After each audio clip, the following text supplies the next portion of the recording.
Stories of people who took risks and lost everything. I saved up $25,000 and opened my coffee shop in a college town. Starbucks opened on the same street. Screw my life.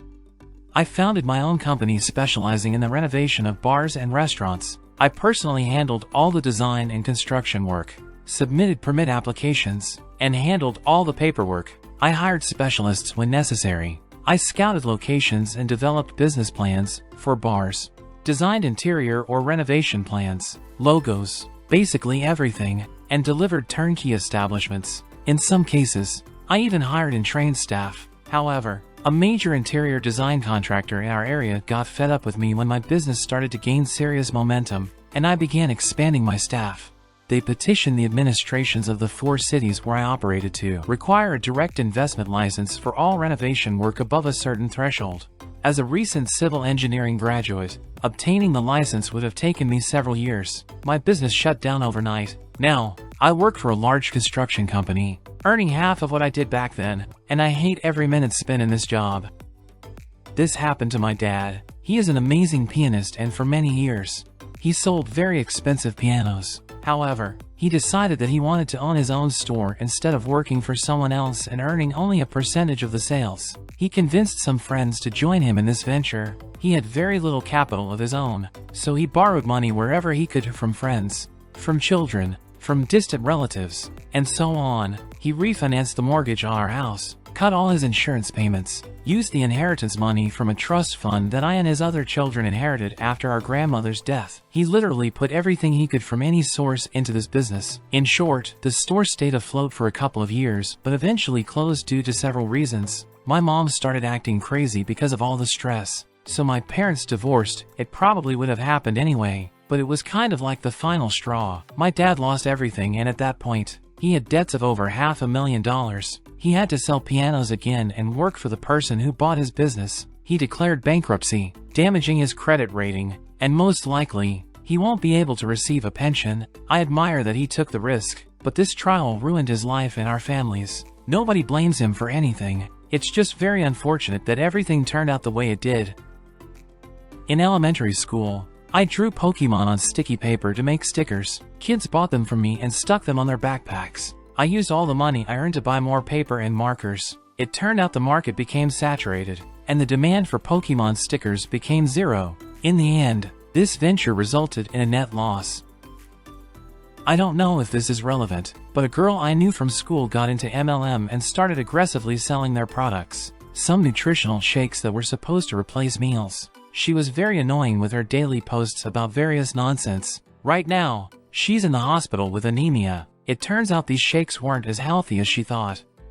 I founded a company. I took out an $80,000 loan to cover office rent and hire staff. I hired and later fired 50 people over the course of 3 years when the industry I was in went under. In the end, I had to cash out all of my retirement savings and nest egg to keep my family going for another year. Now, I'm back to working as an employee for someone else, and I had to pay $20,000 of the initial loan out of my pocket. Yet, I have no regrets. I took a risk, and it didn't pan out, but in those 3 years, I learned more about the legal practice as a business than in the previous 8 years combined. My friend got a role on a pilot episode and moved to Hollywood. They never ended up shooting the pilot. Every time he was about to go home, they offered him some other role, and his agent gave a speech about following his dream. He lived in poverty for 25 years, almost getting roles and fame, then moved in with his brother and decided to become a chef. Now he works as a line cook in an ordinary restaurant, making just above minimum wage. He's almost 60, and he has no savings. He spent the prime years for earning as a waiter, almost never landing a significant acting role. He still wonders if he should have taken a week to think before moving to Hollywood. His big break always seemed to be just around the corner. When I was 17, I decided to follow my dream and become a game developer. I started looking for colleges and universities that offered programming programs, checked the admission requirements, and the courses they offered, then chose one of these institutions. My parents didn't support me at all, so I took out 2 separate loans for a total of $50,000 to pay for tuition and living expenses, as the college was in another city.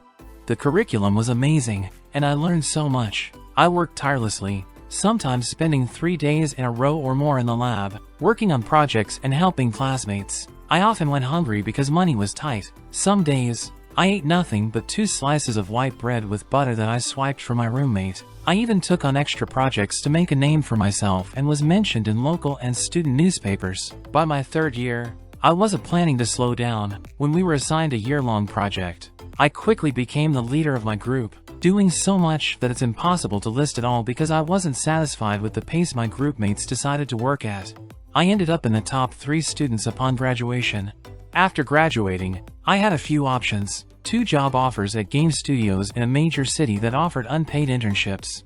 I had to turn them down because I would be working for free over 40 hours a week and living in one of the most expensive cities in the country. I was already in $50,000 worth of debt, and I didn't want to dig a deeper hole. I also had an offer from a startup that had just launched. There was no guarantee that I'd get paid, and I would have to move to another city. In the end, I just went back home and tried to find work online, which didn't lead to anything. A year after graduation, I was depressed. I hated my life. I had debt problems. I worked 2 jobs, and I hated both. But eventually, this year I met an amazing girl. I ended up with a job I enjoy, but the pay barely covers my bills.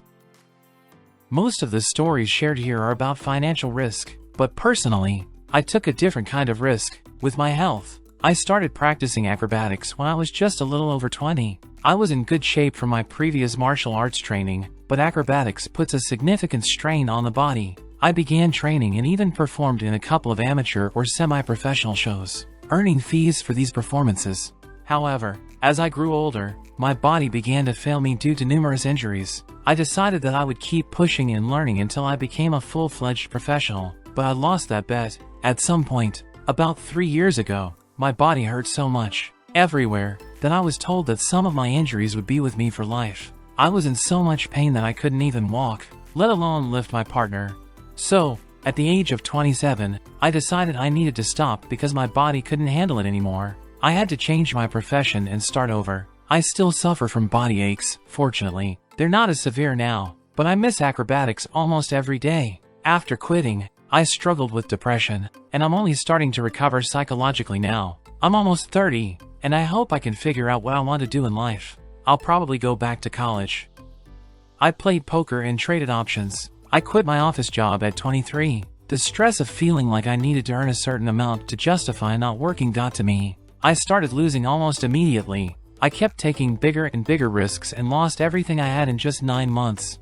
For the past 3 years, I've been battling my vices and trying to get back to regular employment. The fact that I don't have a job right now is mostly my fault. I'm struggling with inner emptiness. I'm trying my best to convince myself that traditional life goals are important. Working 9 to 5, settling down, finding a girlfriend, getting married, buying a house, having kids. Support groups help me deal with situations like this. I've gone through depression, gambling addiction, alcoholism, stomach problems, sleep issues, and hemorrhoids. All these problems are interconnected. I moved to another country to be with a man with whom, as I thought, everything was perfect. I was planning to find a job and start a new life away from old bad habits, to live a long and happy life.